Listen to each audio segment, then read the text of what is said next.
ngukunze nkwiturwa wankunze kera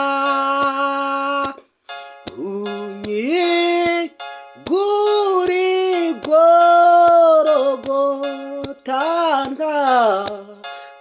ntakwiriye ngukundiye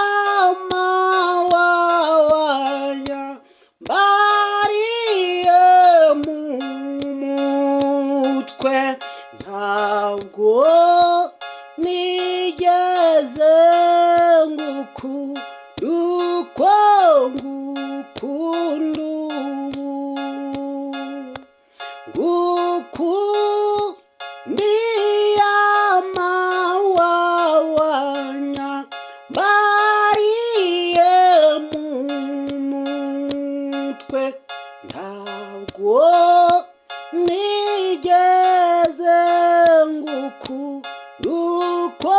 ngukunda